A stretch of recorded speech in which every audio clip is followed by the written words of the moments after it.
Bonjour. Alors je m'appelle Nicolas et je suis infirmier au Carré Passagine à Nice. Le Carré Passagine, il est situé dans le quartier du Port à Nice, au 12 rue Emmanuel Philibert. On est implanté plus ou moins dans le quartier LGBT friendly, on va dire. Ce qui était un choix d'ailleurs, puisque l'idée aussi était de pouvoir capter un peu plus un public dans la pratique du chemsex. Donc du coup, on a développé on va dire un dispositif un peu spécifique d'accompagnement au chemsex. Tout d'abord, on a une permanence en accueil restreint qui existe depuis très longtemps. C'est les jeudis soirs entre 17 et 19 heures.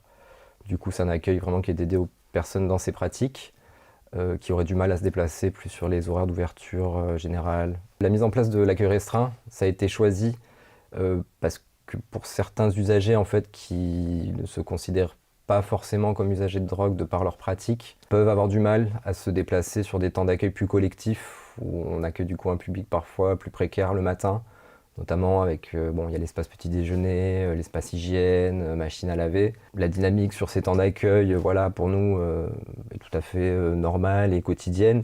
Mais c'est vrai que pour d'autres personnes peut-être qui ne sont pas trop habituées, peut-être à la visibilité en tout cas, un public qui ont d'autres types de difficultés, on a préféré du coup voilà, mettre cet accueil aussi en place pour un accueil aussi des fois plus individualisé en fait, sur des temps plus calmes, en individuel, pour des temps d'échange, peut-être des temps aussi pour analyser les produits, des temps d'ateliers autour des pratiques de l'injection pour le slam. Enfin, j'ai essayé de développer une spécificité dans le suivi des usagers donc dans ces pratiques-là, notamment dans l'approche, on va dire. Donc déjà, les usagers ils vont pas se présenter tout seuls au CARUD, sauf par le bouche à oreille. Mais au-delà de ça, du coup, ça implique une présence dans le monde numérique, celui des applications de rencontre. Un numéro de téléphone avec l'accès à diverses messageries instantanées, en tout cas pour les échanges, notamment pour les personnes qu'on ne connaît pas, qui auraient du mal en fait peut-être à passer un premier appel. Voilà, le côté un peu anonyme de l'échange par messagerie instantanée fonctionne plutôt bien. Et sinon, l'aller vers consiste aussi à l'aller vers dans d'autres structures ou dans certains lieux d'accueil festifs, comme certains sex clubs en tout cas, ou des permanences chez les partenaires. À 3 reprises, on a proposé des ateliers de prévention aux surdoses du GHB. Et en fait, donc on a fait 2 ateliers auprès d'usagers et un atelier auprès de patrons d'établissements accueillant du public. Donc voilà, l'objectif de ces ateliers, c'était déjà de mettre en place des ateliers pratiques de premier secours. Voilà, en cas de malaise ou d'arrêt cardio-respiratoire, comment réanimer une personne, comment essayer de gérer en fait la crise avec l'appel des secours, comment ça se passe à ce moment-là dans la session, l'état des gens, comment on passe l'appel, qui fait quoi. Et surtout avoir un retour des usagers pratiques sur ce qu'eux vivent dans ces moments-là et qu'est-ce qui peuvent les empêcher, peut-être à un moment donné, de passer un appel qui serait nécessaire pour éviter une catastrophe. Faire un retour aussi au niveau des outils qui leur manquent en matière de réduction des risques. Et aussi créer un outil, petit flyer, en tout cas sur 10 essentiels, au niveau des pratiques, 10 conseils, avec les lieux où récupérer du matériel, les professionnels qui peuvent éventuellement les recevoir pour certains suivis. Alors au niveau des outils qu'on a développés sur le CARUD, on n'a pas réinventé la poudre, on a juste pris un peu tout ce qui existait, puis on les a mis dans un petit sachet pour le délivrer du coup aux usagers. Donc parmi les petits outils, le plus classique et le plus fameux du coup c'est le KitG, okay. Voilà, ou Dostonger. Donc dans l'idée, dans ce kit, ce qu'on a mis, c'est un peu repensé, on va dire la Steribox, mais plus pour le chien. Donc on va retrouver déjà 2 pipettes de sérum phi avec son carnet de roule tapaille pour les prises en sniff. Une seringue de 1 ml sans aiguille, du coup pour le dosage du GHB. Du coup c'est quelque chose qu'on préconise parce que souvent quand ils utilisent une seringue de 2,5, à force d'être usée, réutilisée, etc., du coup la graduation s'efface, on y va à l'aveugle. Et puis au bout d'un moment, des accidents peuvent arriver. On a aussi le petit doseur pour mettre les produits en poudre ou liquide, qui est gradué à 1,5 ml pour ceux qui dosent en tout cas à ce niveau-là, éviter les accidents. Préservatif, gel, et du coup aussi à l'intérieur, on a le petit tableau, si j'arrive à le sortir, pour inscrire les doses. Voilà, en mettant le nom des participants, l'heure de prise et le dosage, pour vérifier un peu l'accumulation en cas d'amorce d'un géol. Et surtout si il y a intervention des secours, ça peut être toujours une donnée importante pour les professionnels médicaux.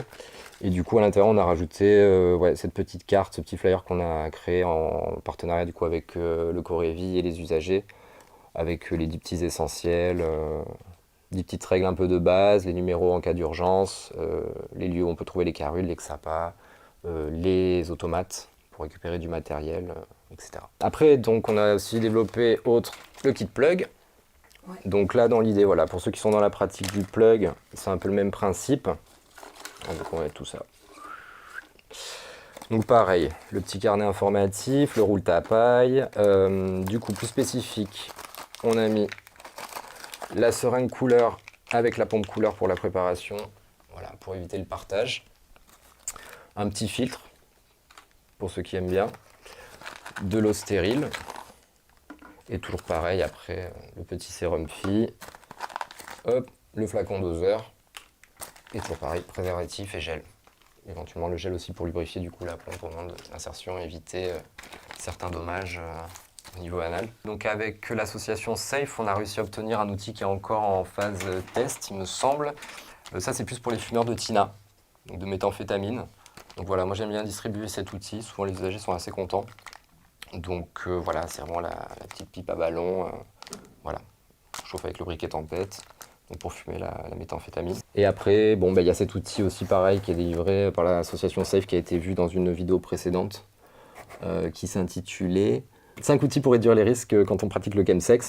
Donc je vous renvoie vers cette vidéo si nécessaire. C'est le kit MAD pour le sniff, moins douloureux et à moindre risque. Alors la distribution des kits, si besoin, c'est possible de passer sur le Carude pour les récupérer. Voilà. Après c'est des kits faits main et maison, c'est-à-dire que chacun est vraiment fait un à un. Par nos mains, par nos soins. Donc si nécessaire, passer au Carude pour les récupérer sans souci. Voilà, que ce soit pour le kit G, le kit plug, la pipe universelle, pareil, il nous en reste un petit stock, mais c'est pareil, sur commande, on peut s'arranger pour en avoir plus. Et le kit MAD également. Alors, on pratique aussi de l'allée vert, donc dans le milieu festif local, niçois. Voilà, on est plus sur des événements festifs saisonniers, on va dire, à partir du printemps jusqu'à la fin de l'été. Donc souvent on essaye d'avoir des stands de prévention, souvent en partenariat avec d'autres associations aussi. Donc du coup sur ces stands on aura tout le matériel disponible, du roule ta paille, au kit G, au Steribox. Vraiment l'ensemble du matériel RDR sera présent, les flyers informatifs, mais on pourra retrouver aussi du coup ces kits-là. Pour continuer à travailler donc actuellement autour de l'accompagnement des usagers et usagères dans la pratique du chemsex, c'est vrai qu'on note un peu un manque déjà de formation des professionnels même de la réduction des risques. Là, j'ai parlé des XAPA par exemple. Je pense qu'il y a beaucoup de XAPA qui sont encore qui auraient des besoins en tout cas de formation. Former les CEGID aussi, voilà, qui accueillent une population cible assez importante.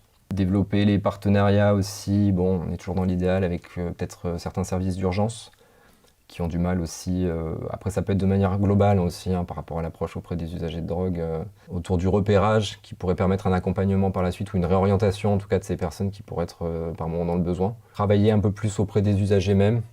Moi personnellement, je travaille pas mal avec des usagers relais on va dire, qui me permettent d'accéder à des personnes que je ne vois pas, ou en tout cas qui ne souhaitent pas encore venir sur les Carudes, qui ont un peu du mal, qui ne souhaitent pas être vus en fait, chose qu'on respecte. Et du coup à ce niveau-là, c'est passer par des biens un peu intermédiaires chez des gens aussi, des usagers finalement qui sont très sensibilisés à la RDR et qui du coup aussi font ce choix de nous aider à accompagner et à transmettre l'information et le matériel nécessaire.